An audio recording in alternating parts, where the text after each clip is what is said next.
The 2025 Formula One season has kicked off with a bang, and McLaren has come out swinging.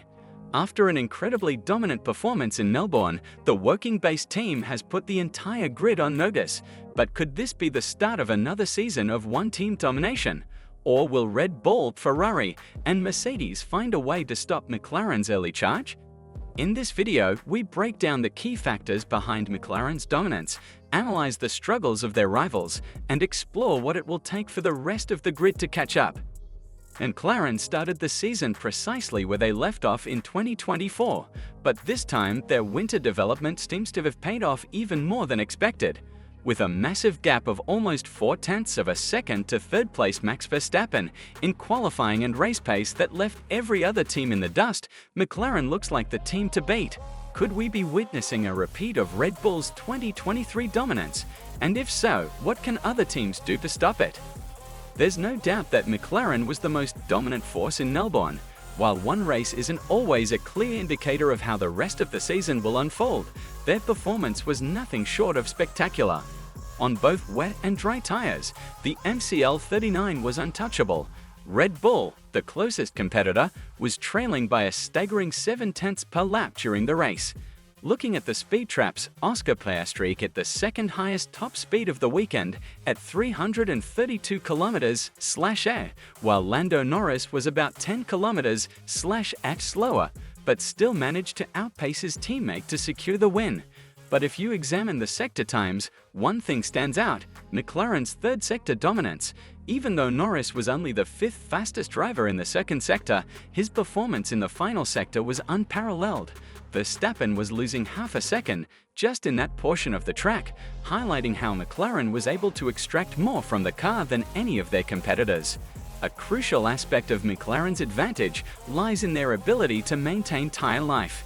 They were the only team able to keep their tires performing at peak levels throughout an entire lap.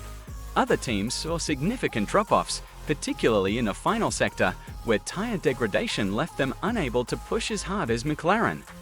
Verstappen himself pointed this out, stating that Red Bull struggled with overheating and wear while McLaren managed their tires perfectly.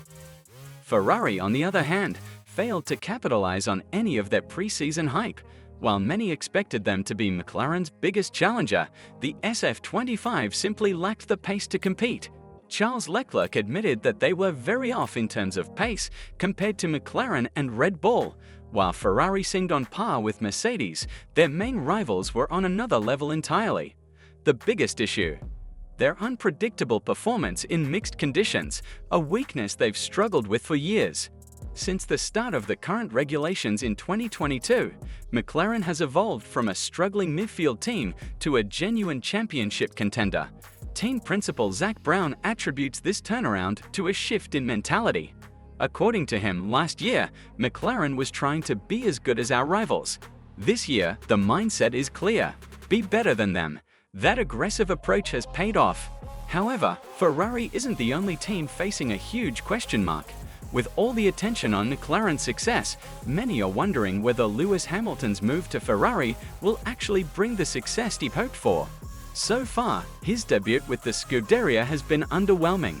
While it's still early in the season, some believe that Hamilton and Ferrari may have to wait until the 2026 regulations for a real shot at the championship. Looking ahead to China, Ferrari knows they need to optimize their setup for stable conditions and ensure their communication issues don't cost them again. Hamilton himself pointed out that confidence in the car was a major issue in Melbourne. He admitted that he was down a huge amount in high-speed corners, lacked confidence throughout most of the race, and struggled with setup decisions. His relationship with race engineer Riccardo Adami is still in its early stages, but Ferrari cannot afford to waste valuable time with miscommunication. While McLaren leads the pack, their biggest internal challenge might not come from Red Bull or Ferrari, but from within their own garage. Norris and Piastri are both highly competitive, and with a car capable of winning races, team orders could become a major talking point. We've seen what happens when two strong teammates go head-to-head. Just look at Mercedes in 2016. Could McLaren be heading toward a similar scenario? Meanwhile, Red Bull isn't ready to concede just yet. Christian Horner insists that their RB21 has a solid foundation for development and believes that as the season progresses, they can close the gap.